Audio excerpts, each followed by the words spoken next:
Shit. Oh God, sorry, we've been muted this whole time. Apologies for that, guys. Hello and welcome to our regular, what would it be? Monday stream? Sorry, the thing didn't really refresh there properly. Yes, you are indeed refreshed. Yeah, see, we told you all had to refresh the stream. See? I'm totally not covering somebody's arse. No, we are here. I'd muted everything to make sure we're off air. That doesn't happen very often here, though. We are not the stream of technical errors. It's because I've let you time manage the last couple of hours of things we've done, isn't it? No. My peerless managerialism I have let squander before me. But anyway, hello. If you like what we do for these streams, it feels like I'm probably shelling straight away now. But as far as I'm aware, we've been streaming for over a minute, so yes. it's kosher.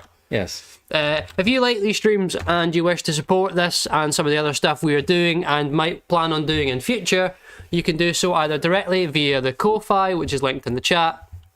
You can become a member on the YouTube channel, you can give a super chat or a super sticker, or you can go and subscribe to the Substack, which has more stuff on it now as well. It does indeed have more stuff on it, yes. I'm trying to make sure I've got all the stuff that we need here, but yes. But hello, as I said while we were slightly muted, the weather today has been, well, the weather this week has been a little bit everything, because it's been so windy. It's just been blowing through all the different weathers. Yeah, I think the word I used earlier on was shite. Yes, it was indeed a little bit shite. But I think we this evening are going back to something I think that's really like some of our early hits. Yes. Possibly, if I might be so self-aggrandizing in that regard. Some of the early, well, I wouldn't say the early greatest hits, but this is really our bread and butter in that this week we found out a lot about how patronage networks work. We found out, just through sheer admission and really through it being kind of over and them retooling it, that the USAID department was used as a massive elite welfare vector, as a lot of these places are. This is nothing new to us. And as we always say, I don't have the little slide here, but as we always say, and I'll be repeating it throughout, what is no longer revelation is normalization. What we're dealing with here is the normalization of the idea that America has spent most of its existence, or its entire existence, sponsoring its own supposed political enemies. Yes. Or sponsoring basically all of the politics in Europe since 1945. That is what we're talking about here. Is there's a little bit of disagreement about how money works, how money vectors affect people, and whether money is subordinate to certain groups of people as a concept or not. But I think we can really show that there are, as always, two groups of people. There are those in power and those who are not. And money functions very differently if you are actually in power than if you are not. But the vast majority of people are not in power. And so we end up with this disconnect about, how money works, how money functions. But it is this kind of revelation, normalization cycle. But initially it has been, I think, a little bit slop-coded. The headlines have been, once again, because we still can't escape the woke orbit. A lot of stuff here is about, condoms to Taliban, atheism in Nepal, French-speaking LGBT groups, and really, it's this stuff is why USAID was folded in. Not because they don't agree with some of the more egregious actions, it's because it did just get a bit bloated, as all these departments do. What you are witnessing here, and what I've been jumping up and down and people have been criticizing us for, really, is it's a Reagan government haircut. If people remember in the Carter era, in the post-Malaise era in America decided to dust itself off and go, hey, Reaganism. And all that did was turn the conservative position into MLK Day. And a whole bunch of fake economic and cultural victories for the right. That's what we're seeing here. We're seeing another government haircut, another efficiency drive. There is also a fantastic little narrative pivot, because this allows them to turn round after years of fighting Antifa and the far left and the Chaz and the CHOP and the BLM and all these other groups.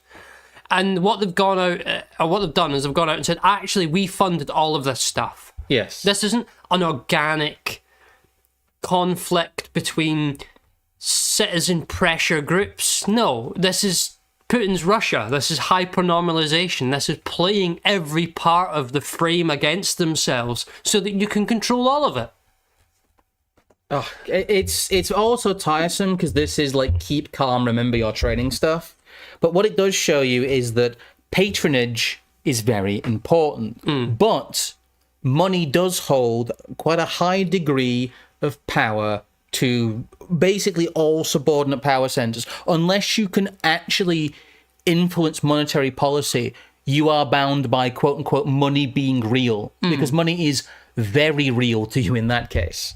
It's color revolutions are buried in the slop, and what was heavily suspected again is normalized. Our model has been solidly predicated on groups like Antifa being wholly US government funded for years. Again, I go back to it a lot.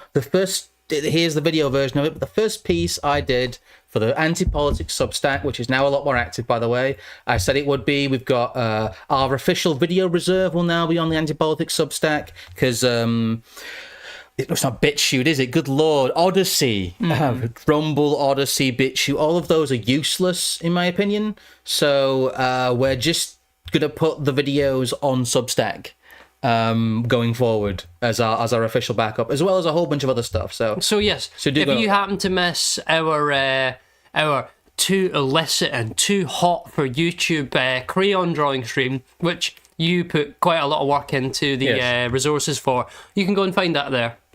Because I'm going to presume a lot of people haven't. Hey, again, I'll just read the last two paragraphs of this. The difference between a domestic terrorist and an activist is, in the US and UK, is the same difference between a rebel and an ISIS fighter in Syria. It's what the CIA says it is. Again, 2021. If you extol the virtues of a worldview that could genuinely threaten the power structure and those within it, you are no longer engaging activism. You are, in their eyes, engaging terrorism. You have gone beyond the pale of acceptable ideas and must be disavowed by those activists supposedly on your side who have a stake in the left-right show continuing. Permissible activism is often profitable for those who engage in it by design. It doesn't fundamentally change anything, so there is no foreseeable end point. It is the perfect grift. They can subsist as pets of the power structure, dogs barking at each other over a mostly digital fence. Those in power don't parade out an 8-year-old in drag because they genuinely believe in the virtues of drag artistry to change the world. They do it as an act of ritual humiliation and a transgressive power demonstration. They do it to whip up the professional activists and create a debate in which we compromise on just a little pedophilia. Ultimately, they do it because they want to demonstrate they can, and to waste your time engaging in a good faith argument with dishonest people who would say or do anything to make you out to be a monster, because the uncomfortable answer is that nothing changes until a vast overcorrection in regards to the power structure, a line of thinking not permissible in any kind of legitimate activism, and one that will eventually result in the kind of fate that befell 20 Branch Davidian children. A slightly dark ending there, but I stand by that. Again, written partially in 2020, but written in early 2021. Oh boy, has that come home to roost. But the point of that article, and the point of what we're talking about here, is that if you look at USAID, then every tentacle, every visible tentacle of quote-unquote global leftism seems to have some degree of USAID money in it. And yes, and the same way that the non-Marxist leftism that was born of the 1940s and 50s was almost entirely a project funded by the CIA. And it's cultural development programs and whatever they called it. Yes. So much as we have suggested and have been suggesting for years, and it seems now only to really become a slightly mainstream fact, no one was actually interested in authentically being a militant far leftist for the ideas and for the groups that were out there. It was all something that materialized out of the spending of trillions of dollars. Yes. Well, again, this is a pro-Orban blog. This is just, about Hungary, but it is, you can see where it's coming from, but the facts are the facts. USAID's billions, how Washington and Brussels fund media to control narratives. For years, Hungary was warned that foreign-funded media and NGOs are being used as political tools to manipulate public opinion. Now, thanks to newly released data, the scale of the operation is clearer than ever. Again, it's just millions, tens of thousands, and millions of dollars. I won't read this because, well, a lot of this has been through on social media. If you want to go and look at the amounts and who's getting what, look yourself. But the point is that there's so many of these groups. And we've cut through this, and we've done this dance a few times, but it's very nice to have just the absolute definitive proof. It is just the US government. It is just the power center. Hegemony means hegemony. Yes, international finance does as international finance pleases. And not only in Hungary, as the example you've got here, but as covered in some of the other groups, I think you also covered partly in the piece you did a while back, but in Poland, which ended up becoming, and still is in some weird ways, like a strange battleground for US cultural issues that don't belong there in any way, shape or form. Again, NGO chain donation of government money to supposedly independent activists is our bread and butter. We've been talking about this for years, as is the fact that the power center keeps other liberal institutions on life support. Again, Polish billionaire offers to help left-wing magazine after Trump cuts funding. So Trump has cut the funding of a left-wing Polish magazine. And it's amazing that that headline is just accepted. We've gone from it's not happening to it's happening. And not even it's a good thing. It's happening, but it's okay. We've dealt with it. This is a great kind of public reset from the obvious. And again, we all knew this. The fact that there wasn't, quote unquote, all this definitive proof beforehand didn't matter, because if you went looking for it, if you looked for it in granular detail, like it was always there. Yeah, like we did, you can always find it. You can always find these links back to the power structure. And we have it here, but people are, one, they're taking the wrong lessons. Oh, loony lefties took over a department of the US government. No. No, no, no, no, no. No, that is the wrong lesson. Do not put it in a clown wig. The USAID was set up to funnel money to colour revolutions, and the Trump administration is upset that it is not efficient enough at funneling money to colour revolutions. Or it's doing specific subset of colour revolution. Yes, well, we've seen that this pipeline really, and I'll go into this at another point, the stream is about this, but this was set up during the War on Terror in its current form. The network that was used for woke was a retooled network used to try and get people behind the Iraq War. Yes. You can trace all of these things back to the turbocharging of the US security state in the wake of 9/11.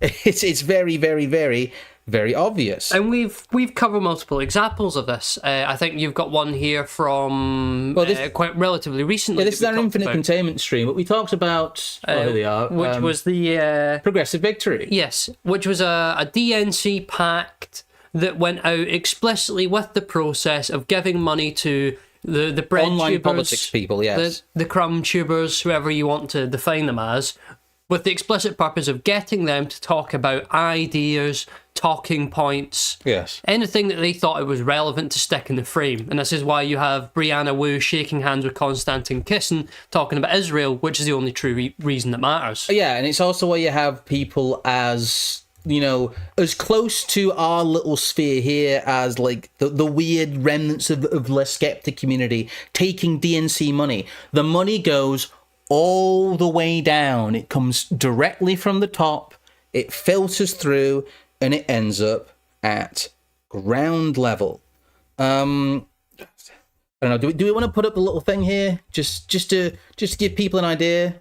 I'm not sure what little thing you're talking about. Well, this thing. All right. This really is the concept we've talked about multiple times, but we see it here. We see it with stuff like Progressive Victory, and there's no political parties here, but a large NGO can also, you know, political parties. This second layer is made up of all kinds of these intermediary institutions. You can think of a political party as like a state-sanctioned large NGO. It's very strange. They exist in very odd grey areas, like NGOs do. But you see here that central government will often give money directly to think tanks and startups. So it will sometimes give them, but very rarely. What you get is multiple revenue streams. You get the government giving it to a large NGO, who may then give it to big tech, who may then send it to a startup. The startup may employ activists from a think tank, but the relations are all interchangeable. You have a slosh, an amount of government money that just sloshes around all of these networks. But ultimately, you will find that some or most of the money comes directly, once you trace it all back, from the power center, and you will get some contribution from private individuals as we go through it later. But really, this is what happens. You have all of these separate institutions, your large NGOs, your big tech firms that are feeding the think tanks, the activists, and the startups that are the ones causing all the ground level problems. But what you actually just have is a slosh of government money. It's all just the same fund. It's just in different forms. And this is the information laundering and credibility and kind of manufacturing that I talked about. I'll get another Substack piece called Think Tank Immersion. They also use this to have people bounce around between all these different separate institutions to build up an impressive looking CV, when really they've all just been employed by the same patronage network and wearing different hats. Sorry, there's plenty more in the notes there. Is there anything you need to add there, Evelyn? No, I'm just waiting until we sort of carry on, really. Yes. I just wanted to take people through that one. Not only do weird American-bred shipper people get supported and basically given direction by the American state, British influencers were receiving basically the exact same funding. Yes. Both directly from American sources, from the British government, from foundations that gave money to the British government, and the British government gives that money to an NGO that's a subset of that foundation, so that some other person who's a weird leftist can make pro-lockdown propaganda or anti-Syrian rebel propaganda or whatever's required. Yes. Because it's not about the message most of the time, it's about the medium. And that fundamentally, the medium can be owned because there's just a constant flow of money through it. For those of you who didn't see that, that was us going through how that philosophy tube weirdo is actually just funded by the money that used to go to the white helmets in Syria. They are a UK security services propaganda operation, and there is just direct proof of that. But I would like to go through a sort of specific example for this. This is from Declassified UK, which I presume is some leftist, like Amnesty International picture. I can't actually zoom in and out on this. That's really annoying. Let me do it on this page. No zoom, apparently. Anyway, revealed the UK has spent £350 million promoting regime change in Syria. This is as of July 2021. A controversial Whitehall body, the Conflict Stability and Security Fund, has used large amounts of money from the British aid budget to support the opposition in Syria. Declassified outlines the extent of this funding for the first time. God, I wish I could zoom on this page. That's so annoying. Do you want to read any more of it? Oh yes, I would like to go down to the section that says community policing. Oh, right, okay. There's more to this article, and it's something we might come back and revisit because of this... The CSSF is something that mildly intrigues me in some manner. Yes. One controversial CSSF project was UK support to the so-called Free Syria Police, intended to be a community-led security force working in opposition-controlled areas such as Idlib, Aleppo and eastern Ghouta. British support came via a programme known as Access to Justice and Community Support, AJACS, run by private consultancy firm Adam Smith International, yes, a major UK aid contractor. AJACS was temporarily suspended in December 2017 after BBC Panorama aired a programme called The Jihadis You Pay For, about corruption in aid funds reaching the hands of terrorist groups. It alleged that Adam Smith International knowingly funded terrorist activities or failed to act swiftly after discovering that a portion of funds was reaching terrorists. The programme uncovered links between 2 Free Syria police stations and courts being run by al-Nusra, and said that some police officers were being forced to hand over funds to extremist groups controlling the area. Now, the Adam Smith International. Yes. You wouldn't think that I would have anything to do with the Adam Smith Institute that operates in Britain now, would you? Because that would just be too obvious. But it does. No. I think we got the power base one there first. Yes. No, yeah, that's the only well, this is, yes. The Conflict Security or Stability and Security Fund has been renamed to another thing that's now called like the UKISF, which I think one of the links further along is. Yes. Which is something I think we should just have a look at in future anyway. If you want to scroll down here, keep going. Keep going. Where? Keep going down to this bit. Right. Which bit would you like? The bit that says relationship with Adam Smith Institute. Hence why I said keep going. There's a contents page, yeah. While some web-based resources describe the free market think tank, the Adam Smith Institute, and Adam Smith International as entirely separate, Baroness Amos described Adam Smith International as affiliated but financially independent in 2004. Adam Smith International Limited, which is the consultancy arm of the Institute, is a separate organisation. It is affiliated to the Institute as a self-financing commercial organisation.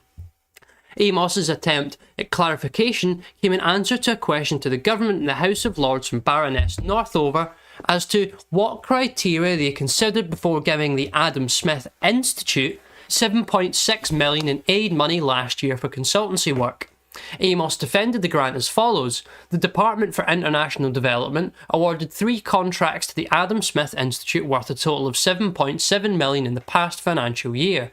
Each was awarded following upon international competition on the basis of published evaluation criteria. That's basically just like, oh, there was a fake tendering process bullshit. That's the same bullshit that we let all the time. It's a tacit admittance that to what degree there is a flow of money and probably intel and probably resources between the Adam Smith Institute, this independent libertarian free market think tank, and the Adam Smith International Organisation, which is basically a front for spooks. Yes. And we will revisit this at some point again because that's amazing though, isn't it? Because the Adam Smith Institute getting $7.6 million from the UK government is the same Adam Smith International, which is just the business arm, which is basically handing money to Al Nusra. Which is handing money to Al Nusra. Yes. Wow. We'll do a full thing on this at some point, possibly, or at least this with a mix of other stuff, because there's a lot more to it. But it begs a very important question if you go to the next source we've got there. We could also just quickly... there's no quick way to cover that. I'm going to say we'll quickly tease people and just say, yeah, that's hilarious, but it begs a question, and it might explain why the likes of the Adam Smith Institute's Sam Bidwell, was it say director of the Next Generation Project or whatever? Yes.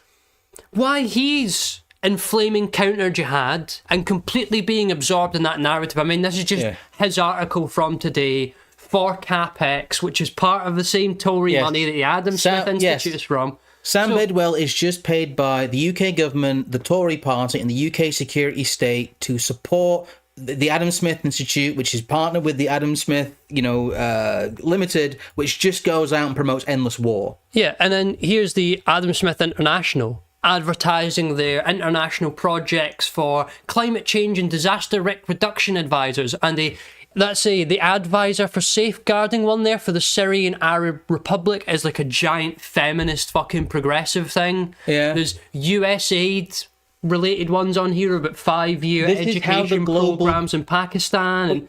But you may think Sam Bidwell is quote-unquote based, but he's really just another tendril of this awful internationalist money. I don't think he has a clue. I'd be totally honest, I think he's a young man who's writing things that he thinks is based and has no understanding that what sits behind him is a multi-billion-dollar war project. There we have it. Sam Bidwell, knowing Warhawk or absolute retard. You decide. Because that's all this information's public. If someone like Mr. Bidwell, because some of these people get shirty with it, it's just like, well, have you noticed what you're doing and who you're in bed with? And this is just one example of one think tank that worked with the so much free market. the Stability Security Fund. Can you imagine how many other of these there are? And this is something that we will be revisiting at some point. I like that Mr. Bidwell's doing a counter jihad while his cohort at the sister organization is setting up an Islamist government in Syria. It respects women, though. Oh yes. Oh, don't worry. It's an Islamist government that may or may not respect. That just makes it worse. I don't respect an Islamist government that respects women. Yeah, I have not much else to add there, but if you can't see from that example alone how important the money power and these little tributary, supposedly independent bits of government and this is NGOs... This is what they renamed the mechanism that they use to fund the Adam Smith international stuff. Yes. Now, what independence does this have from, say, for example, grander global American empire strategy? Yeah, people talking about invisible hand. It's not an invisible hand. People are just blind and stupid.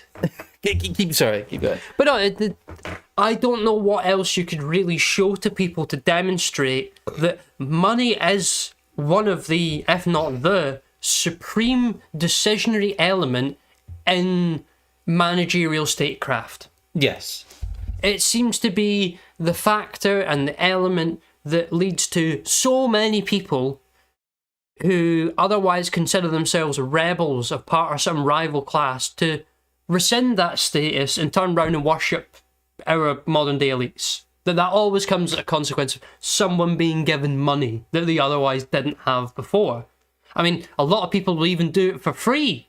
Yes. Well, you guys don't do it for free. This is a good time to break. We have a couple of donations, but this time not via Super Chats. People are using the Ko-Fi. So thank you, Distant Night, for the £15 there. Good Lord. Here, have some beer and butter patronage. Thank you very, very much for the patronage there.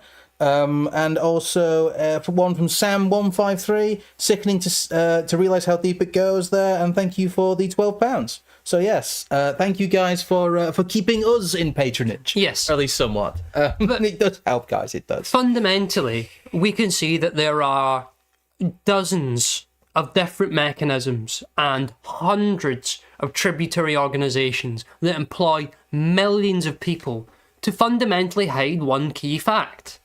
All this money, all this strategy, it all comes from the same place. Yes. Again, a lot of legacy institutions, there's a bit of confusion about what the hell's been going on with the USAID and Politico.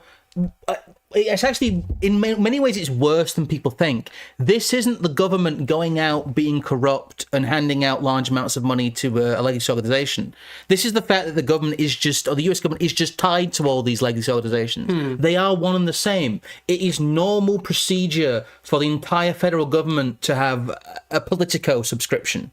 Because, well, they're the federal government, and why wouldn't they? It's all of this almost blind patronage of all these organizations that would not exist otherwise and only have organic support, in quotes, from these large central organizations. A civilization of Pimlico journals, if you will. Yes, it is. It's all of these fake policy wonks propped up by the fact that they have friends near the money printer. But I think you've got a slide you want to bring up here. I love that. I just love this. How conspiracy theories about Politico led Trump to cancel subscriptions.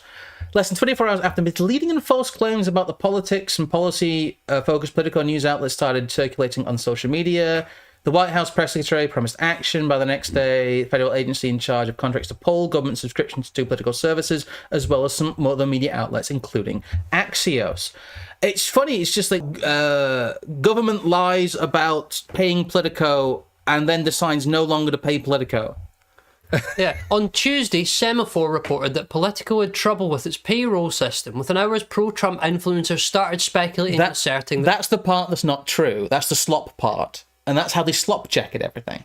And asserting that the payroll issue was related to the recent funding freeze at USAID, the Federal Foreign Aid Agency. Ex-users shared screenshots from usaspending.gov, a website that tracks federal contracts to bolster misleading claims that Politico was getting government subsidies, a framing White House Press Secretary Caroline Leavitt repeated at a press conference on Wednesday.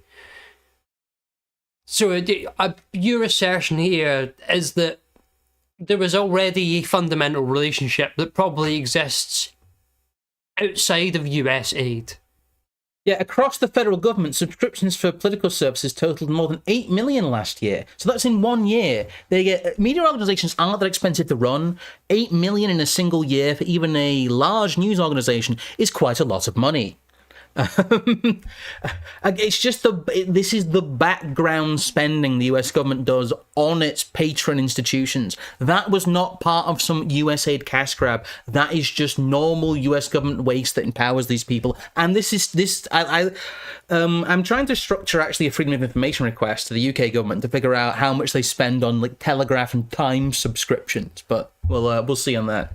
But I think you've got, as I was trying to get to before, you have a slide, I think, that's part of really the question here. Where does the money come from? Well, it's just, okay, a lot of people like to get their pet issue, sorry, that's a different insert from a different video. They like to get their pet's issue or their pet's kind of source for all this. But really you have, I'd say 5, if you add in big tech, lol, I'm just going to undercut that because big tech is really just part of the security state. We can see central government, we call that maybe that UK integrated, spending fund or whatever. Or the US as well. This works for both. Or USAID or, a direct central government program. Yes. You have the security services, you describe it, tech contractors, and I think you could also implement people like a Henry Jackson Society in there, who are basically developing anti-extremist legislation and workshopping this kind of stuff at the government's behest. I'm going to put together a Substack post actually that rounds up like basically our whole arc on containment. I think that's the best place to do it. But if you've not seen our stream on the Henry Jackson Society, do seek it out. That's a great example of how the security services, aka the Home Office, hands money directly to these Tory think tanks. But I would just say that as a distinction because Henry Jackson Society is a lot more aligned with the security services than something like the Joseph Rowntree Foundation, which is it might have a little bit of thing to do with prevent. It's more aligned, rights, with the therapeutic states. But yes, it's more aligned with spending foundation money, tax exempt profits. It's more neutral, accumulated wealth on social policy, not on things that are aligned with the intelligence front. But the big thing is the money really comes from the power centre. All of these areas here are staffed by fellow elites. Most billionaires, most people who are allowed to become billionaires, and I can go over that, are still part of the elite. But there's this question mark. How do you get a job on the board of directors for a trust like the Joseph Rowntree Foundation? Yeah. Well, you work for a political party or the security services or central government. Yeah. How would you get a job for one of those? You work at a large NGO or a trust. It's the constant cycle. I think we've referenced it before on the stream. There's a great book by René A. Wormser on foundations and their power, and he's having this massive federal investigation of this in America in the 60s. Yeah. And it's a large part of what he discusses is that there was almost more outlets of foundation money than there was people staffing them. Yes. That these people were cycling between so many board positions, director positions, executive positions, all these different boards and trusts that all recommended and backed one another, that it basically became impossible to get to the bottom of it because it's like a big Gordian knot of extra governmental sort of bureaucracy. What you will largely find is just that there are layers inserted beneath this. Wide layers, normal layers that go through, I showed it here, this process but bigger. Yes. Imagine this, but the pyramid has 10 more levels to it. But really, all the money just comes from the power center because ultimately we'll find visibly that it comes from a large NGO, the political party, central government, or the security services, or some form of billionaire fund. But the billionaires themselves, and again, the billionaires themselves are not really putting in as much money as you think. And a lot of these foundations, as we've seen within the USAID stuff, are force multiplied by central government money. And what happens is that there is no centre point you can directly indicate. No. Because that's part of the purpose. So what you're really discussing and what we are getting to the point of here is that at certain times, there is a consensus among elites within one of or several of these quote-unquote branches. Yes. And they come to a consensus whereby economic realities, technological feasibility, and what they believe to be the appropriate perception, framing, and justification for it all interlocks for a second, and money is actually distributed to some subsidiary group so that something happens, or so something doesn't happen in most cases. Well, as we've talked about before, elite consensus and the fact that this is all just staffed by cousins and friends, and it's big club, you're not in it, is where the managerial gears mesh the easiest, where most money flows to it, and crucially, it is a self-fulfilling prophecy, because those in power set the parameters of the incentive structure. Hegemony is self-reinforcing. And as you pointed out, maintenance of hegemony ain't cheap. No, it's not. Especially in the age of mass and scale. Money is spent to tread water. Elite overproduction coupled with the skills collapse is the inevitable side effect of this. We're seeing an acute skills collapse in the population, but we're actually seeing a faster skills collapse within the elite. Yes. That's why we're having all of these problems. NHSization, least product for biggest investment. It is public sector inefficiency, negative capital spiral 101. Yes. It is the opposite of what supposedly, what market pressures in a healthy, maintained market do to a good business. You incentivize more of what you want and you subsidize less of what you want. Yes. Whereas when you're a government, you subsidize problems you can't solve and monetize problems that you don't want to solve. Well, a lot of people have mentioned the role of big tech. Sorry, Yes. I'm on the wrong thing here. There we go. But really, big tech is just the security state. Facebook, we went over it in social media as fake and gay, and we did our big... Through a prism. Yeah, through a Prism Darkly stream.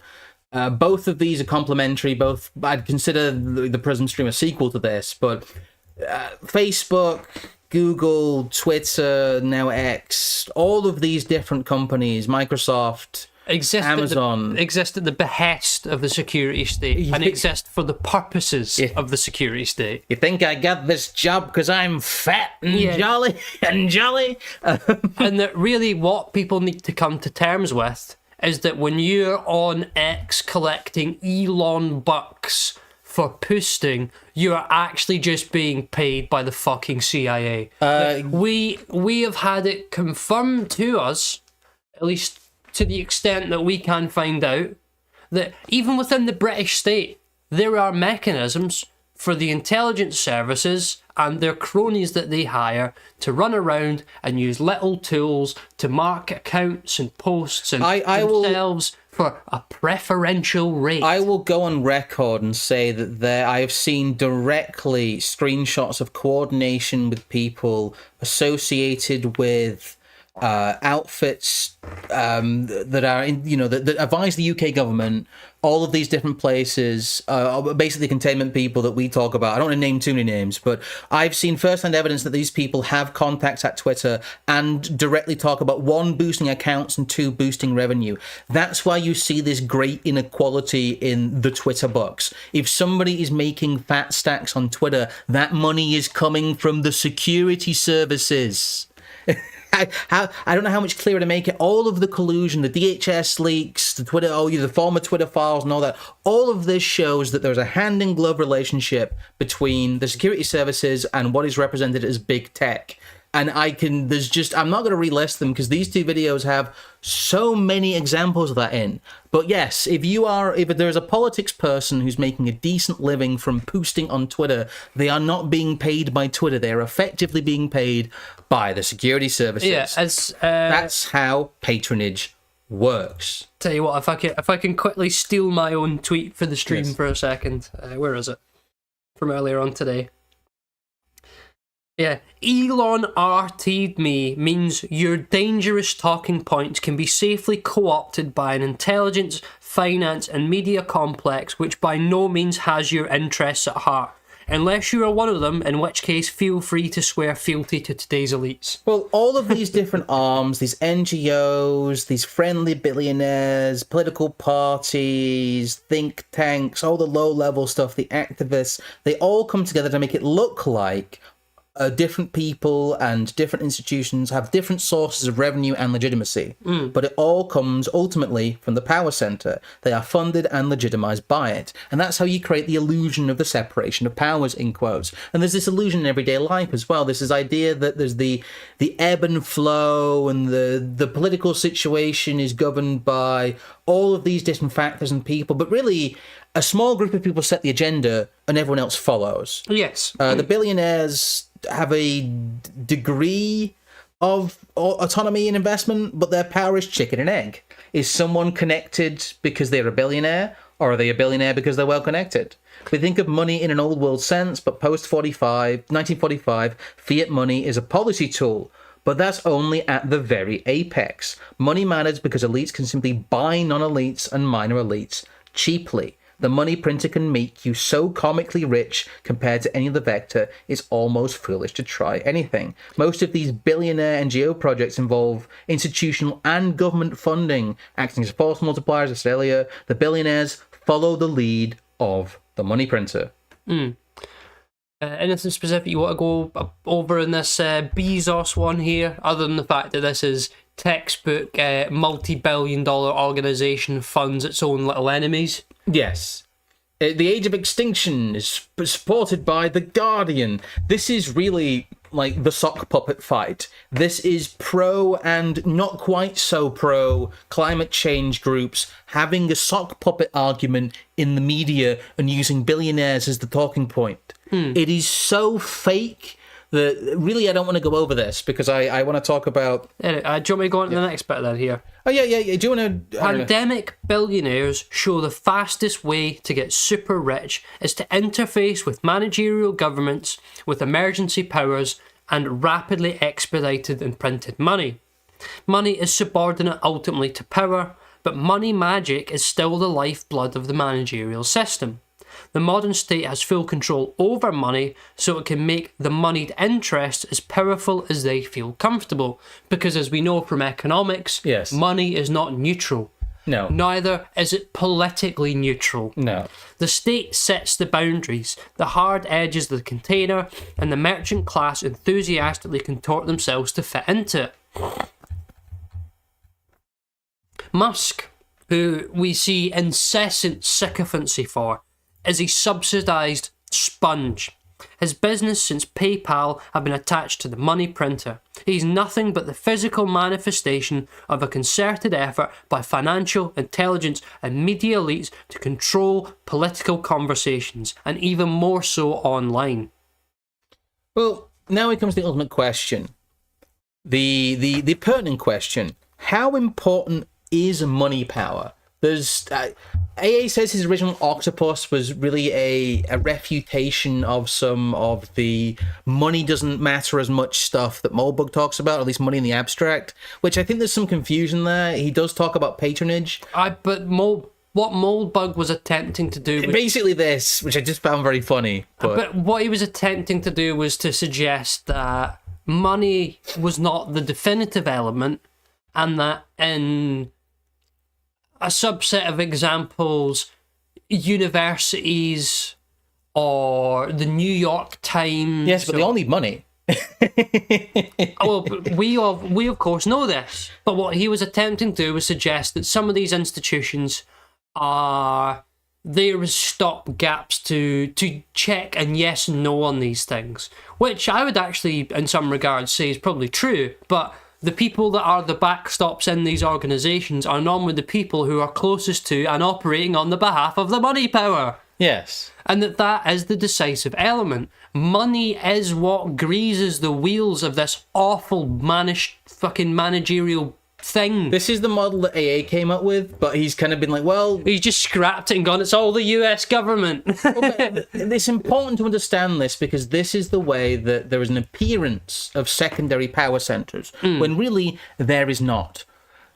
They hold the guns, they print the money, they control the game. Yeah. It's that simple. Again, I keep telling people, keep calm and remember your training. Well, this is, again, something I mentioned last week. Watch and listen intently to all the people who have spent the last week talking about USAID. And watch them do two things. One, Many of them will go on to be part of projects which are essentially right-wing coded USAID programs for cool counterculture stuff. And two, these people will still in their minds go on with the sort of false historiography that woke was an authentic movement that had real people in it that were really there for really real causes, as opposed to a figment, a fugazi, a moneyed experiment for the sake of manipulating public conversation into convenient avenues. God, it's also tiresome. We have a couple more donations here before I move on. I just thought it was a very funny tweet there from Jess. But in Moldbug's defense, it's Red Empire versus Blue Empire. I don't have time for all that. Not exactly related, but Tesla Musk only came to market prominence because California state legislation funneled money into them. Yes, that's what we talked about. Yes. SpaceX as well. SpaceX. Well, yeah. I mean, Tesla's a giant electric vehicles money sponge. How long until it's just openly discussed about how, I don't know, like SpaceX is helping development for the Iron Dome or some pitch? The missiles. We've talked about it before, but Blair's big idea was the public-private partnership. Most of what we consider as private enterprise is not private enterprise. It is simply nationalized and not listed that way. If your main contractor is the government, you are a nationalized industry. Period. That's again, remember your training. To come back to the octopus for a second. The octopus operates like divisions in a large corporation. They pull from the same money pool, but there is also still pettiness. Yes. There is divisions, there is rivalry, there is waste. But as with any business, upper management could neuter them at the stroke of a pen. Hegemony means hegemony, and as we discussed, hegemony ain't cheap. When it comes to the survival of the current elite as a group, they all know where their bread is buttered. Yes. And this is why any time you see, and I'll always come back to Matt Goodwin because I believe he's the best typical sort of form of this. He never talks about the elites. No. Maybe in an offhand way he will use that phrase, but what he always comes back to is the liberal elites, the woke elites, because what he has to do to maintain the narrative that he is part of and maintain the faction that he is part of is create the illusion that these factions are truly at odds with one another and that they are truly fighting in a battle to the death, and that there is not just this massive hegemony that exists within Western liberal democracies amongst the elites. Yeah. Well, yeah, basically. So I'll stuff that because that's for after we've talked about this. But there's a couple of quotes here in terms of money power. Sorry, that's the first quote from something there. But we actually have some Mosley for you here. This was Mosley commenting on money power in the 1940s. In the 1930s. But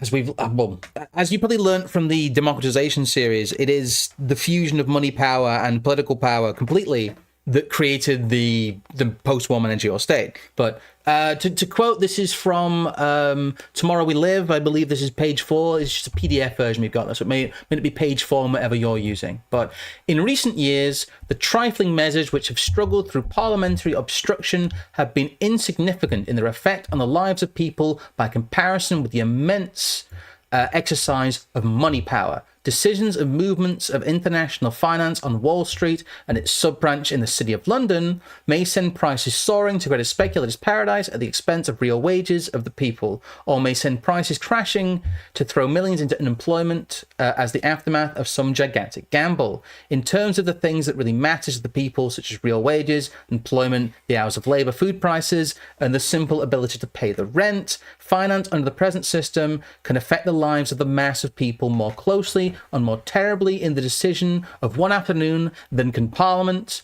with puny labour and mock heroes of sham battles. In the course of a decade, For instrument of the money power was designed to fit present conditions and to exploit the decadence of an obsolete system. Parliament, on the other hand, was created long before modern conditions existed to meet an altogether different set of facts. What he's commenting here and what he's not seeing is the fusion of money power.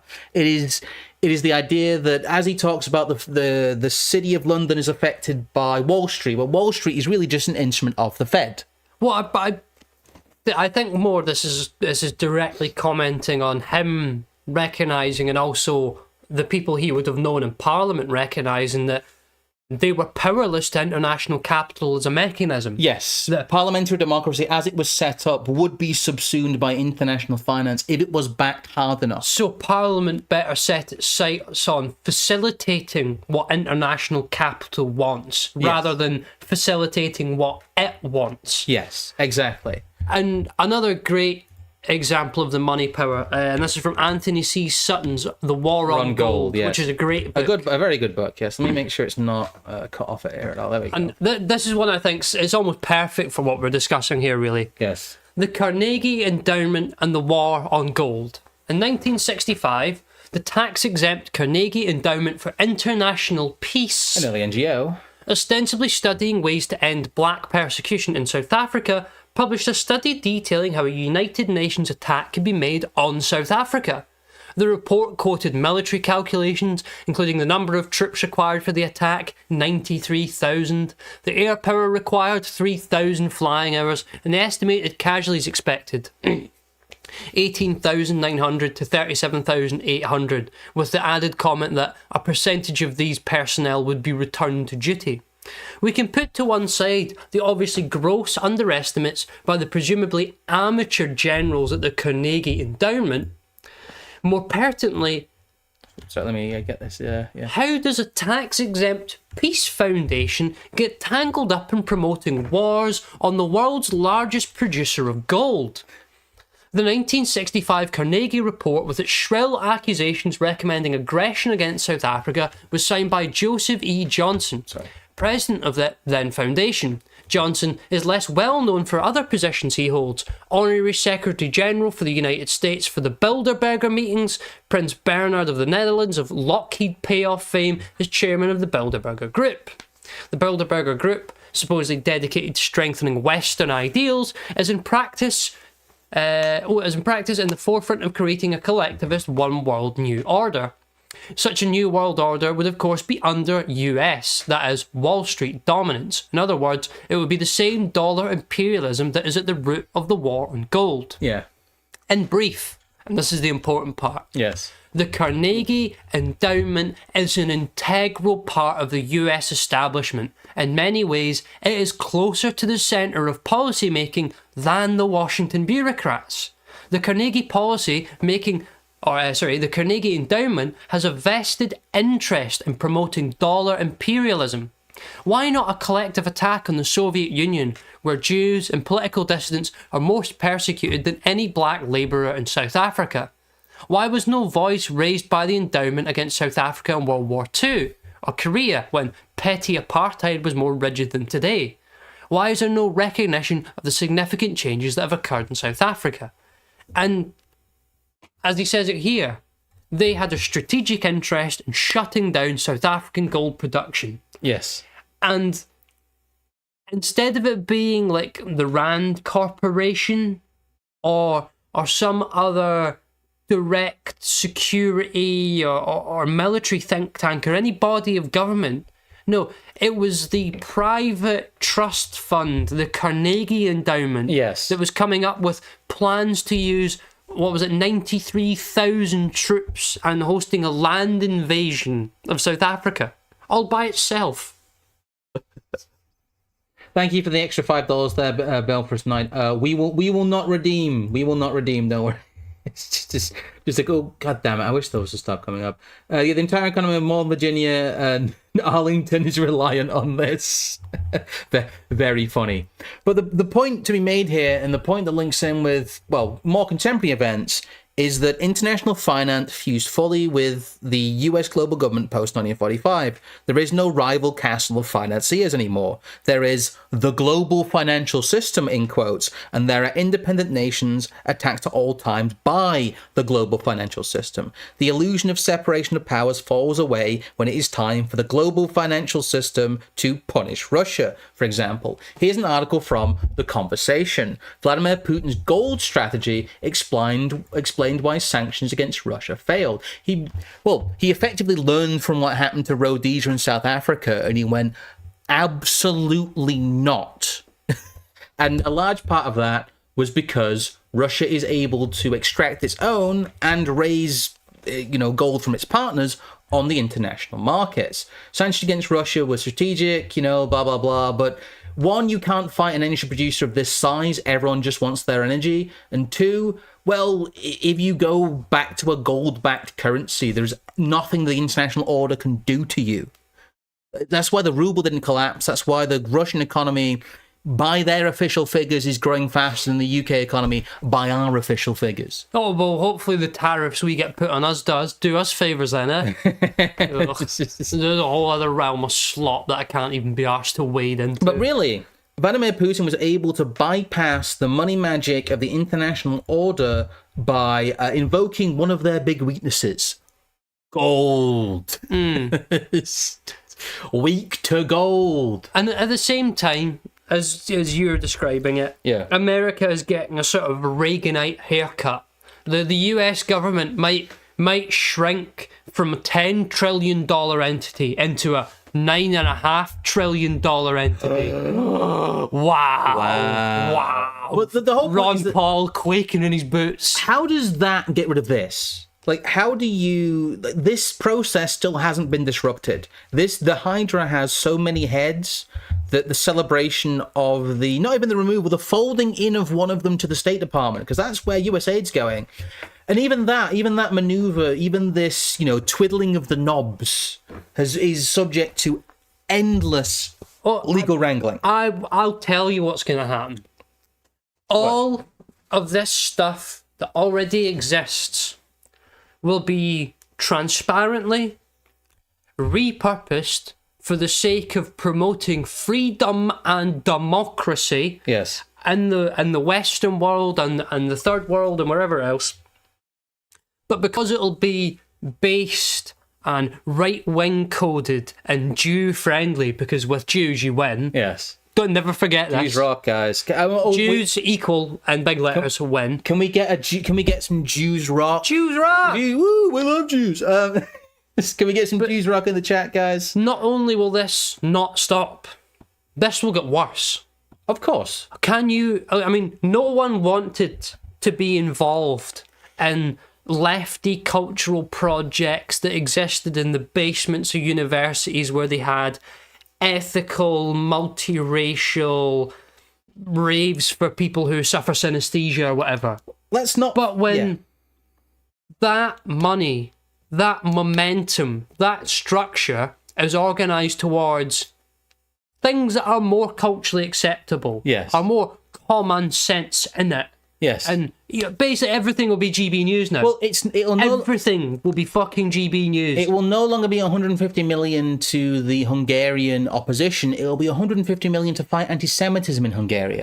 Yes, and it will be make sure that Viktor Orban can keep anti-Semites. It'll be 150 Hungary. million to promote America's trade agenda in Europe. Yeah. It's you can name it whatever. The point is the names of it, the framing of it, and even the institutions that it is washed through don't matter. No. What matters is that throughout, as we've talked about the Carnegie Endowment, throughout the post-war history of Europe and the world, America has used its money magic and its infinite printed money to control all aspects of the political conversation in countries it was interested in. And that has been tacit. There was tacit throughout the Cold War. The excuse there was communism. But after the Cold War, we learned that really that is just how their hegemony functions. It's all just the same money. I'll bang the point home again. No, there are no independent activists that get put on the news. No, you do not see people, institutions, think tanks, political parties, or politicians that have not been pre-approved to you. Yes, they do have control of the whole process. And there is just so much proof of that you have to be in some way mentally disabled or involved in it to deny that. Excuse me, I'm going to put my big MAGA glasses on that deflect your black pilling. I'm going to put you in the crystal because you're a sore loser and you don't understand that the Anons are in control. Well, it's just that what we are witnessing is not a further obfuscation, centralization by decentralization. Yeah. No, the Anons are in charge. The policy, the opinions, the direction that everything is moving is a consequence of bottom-up democracy and what people with MAGA hats on their heads believe. Some people got very upset at my previous community post about Americans not being, ethnically normal like Europeans are, but I think people get even more upset by something I'm currently writing called The Ghost of San Francis. But Reaganism is remembered by those who are not actual rhinos as a time when conservatism surrendered a lot of its principles for being quote-unquote electable and popular. But if we look at Reagan's agenda, all we have with Trumpism is Reaganism with gay marriage. It's gay Reaganism. It's Reaganism with the first minority white generation. But it doesn't matter because all your favourite online commentators are going to get that back. So culturally, America has surrendered to everything Obama and post-Obama, and demographically, you are about to have the first minority white generation arrive in America, but we're winning, guys. This is what we mean by the permanent agenda. These are the things that go on in the background while you're dicking around with online politics. While you're fiddling on the edges and arguing about which talking heads you like, what's happening is that those talking heads are being paid by the power center and your demographics are degrading. Your cultural norms are being changed. You are being moved further along the pipeline. It doesn't matter what the face is. It doesn't matter who the money launderers are. This is the project. This is the permanent project. And the money is the lubricant. It floats on it. You must pump money into this machine as fast as humanly possible because we live in the reign of quantity. What we have, again, it is a mass and scale problem. There must be mass and scale of money injection. And it all comes from the top because we have managed economies. As you've put here, the global financial system is integrated. You wouldn't vote for the governor of the Bank of England or any other money technocrat, for example, because that's considered too important and too technical for mere democracy for the people to decide. People would be aghast if people were able to vote for the governor of the Bank of England because, he's irresponsible. The people don't know what makes a good financial governor. Are you joking? But all Western economies post 1945 are planned, monetized economies by these appointed officials. The fusion of the political class and the financial class into the managerial class is the story of 1900 through 1945 and the emergence of mass democracy. We wrote an entire series about this. It's called Democratization, and it features this process as an inherent part of it. I'm very proud of our previous work because it's very much been vindicated. But this is what happened. Money is the power center. The power center controls the money, but the money is still important because we all still need it to live. And it is amazing how cheaply many of the subservient parts can be purchased for. It's amazing how slim some of the rations the elite class keep their, distant cousins and friends on. They are actually kept on a pretty tight financial leash in some cases.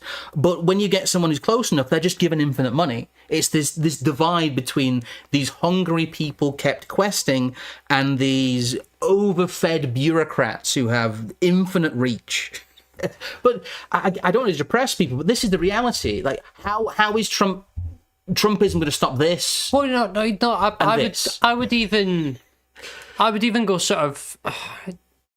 I would make it even simpler than that. I would ask the question of how does Trump and his acolytes stop the culture war? Yeah, it doesn't. Not how do you lessen it How do you create the narrative of unification? I mean, genuinely, how would it stop?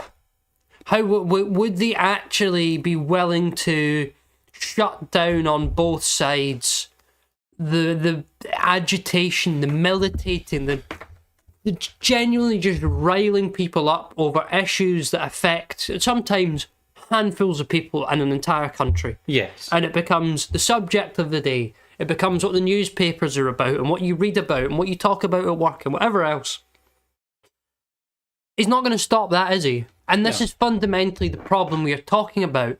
Not leftwards politicization or rightwards politicization, but the giant multi-billion pound projects for the politicization of masses in Western countries and beyond. Yes, and the use of that to socially engineer societies to create results that are more beneficial to the elite class. That's the other end of it.